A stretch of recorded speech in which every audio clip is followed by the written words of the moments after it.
The overhead press is a fundamental movement when it comes to kettlebell training, and I'm gonna teach it to you. Grüezi miteinander, Gregory von Lebe Stark here, pressing the weights overhead.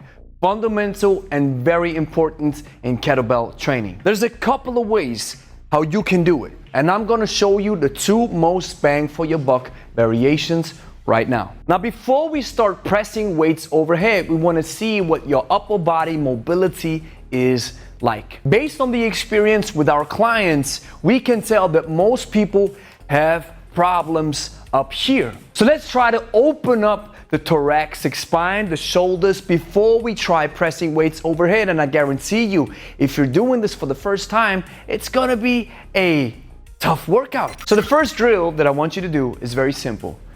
Try the following. Bring your arms overhead and make sure you follow the following rules. Your elbows are not bent. They are fully extended.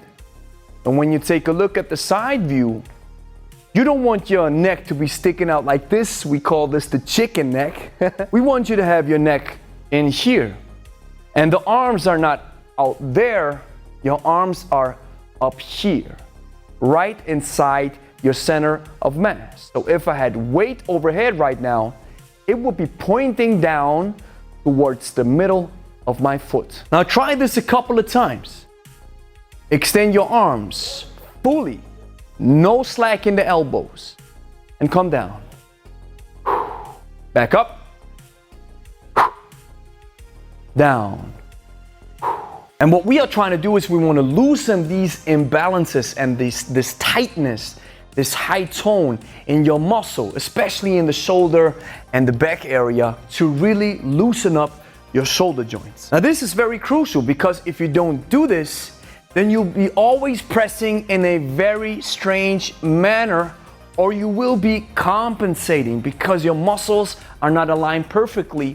And this will maybe, in the worst case, lead to injury. Here comes the second drill. If you have been able to loosen up some of those muscles around your shoulder joint, and now we want to release the muscles all around your shoulder girdle, and we can do this with a stick. Now what I want you to do is grab that stick right outside, and now you try to move the stick around your head. Make sure you don't make contact with the stick and your head, and make sure your arms are fully extended.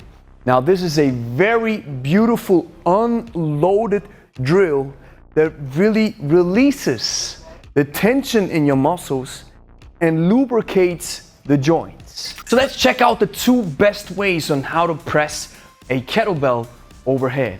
The first one is the double-handed press. Before we engage in it, I want to show you what the kettlebell looks like, and I want you to remember it.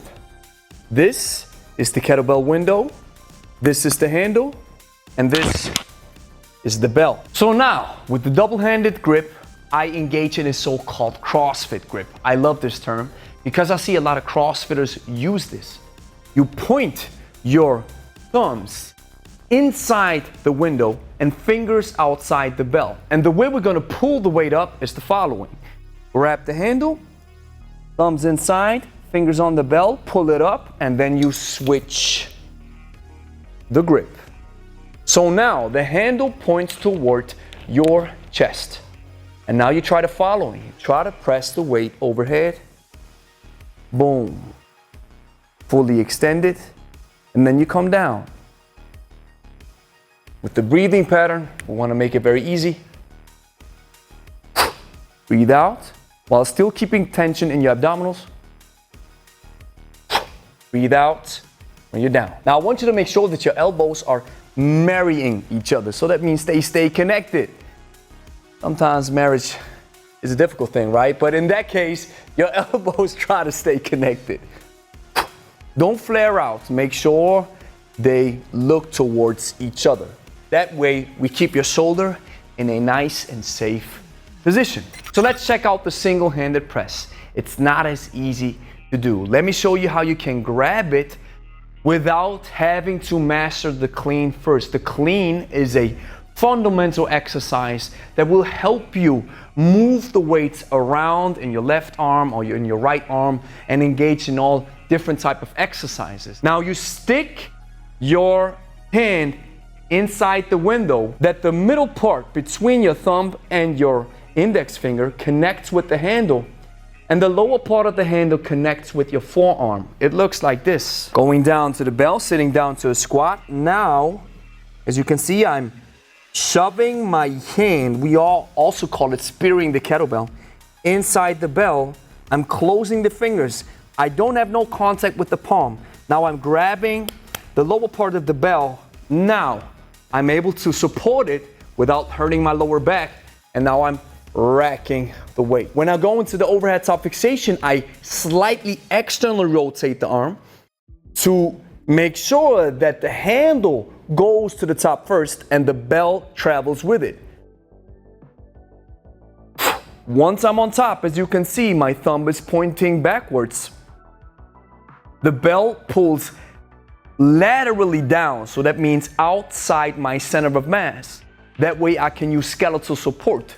I'm stacked on all joints, so to speak. So now I'm coming down, making sure that the elbow travels down smoothly.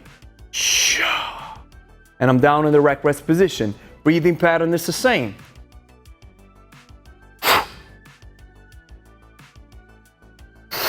The strict press requires all your muscles in your upper body to work, which is a good thing. So that means you get a lot of bang for your buck. On a final note, let's assume you have just mastered the press and now you want to incorporate it in a good workout.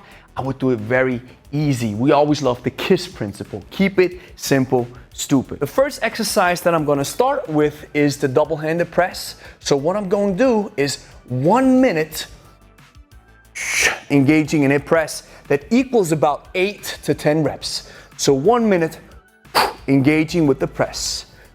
And now you engage in a squat.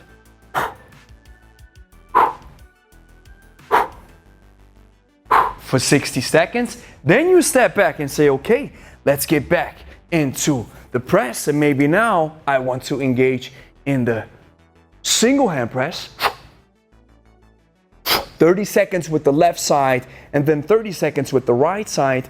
And then you have one round that focuses more on your upper body. So after these 3 exercises, double-handed press, air squat, and single-handed press, you rest for 60 seconds. That's 1 round. And then you engage in 2 to 3 rounds and you have a great kettlebell workout. Thank you for watching. If you enjoyed the video, like it, consider subscribing if you want to see more kettlebell content. And if you're looking for a kettlebell program that builds you up from a beginner to a slowly advanced trainee in the course of about 3 months, and you maybe want to combine it with some easy to follow nutrition coaching because maybe you want to lose weight or you want to get in shape, then check out 90 Days of Kettlebells. You'll find the link in the description.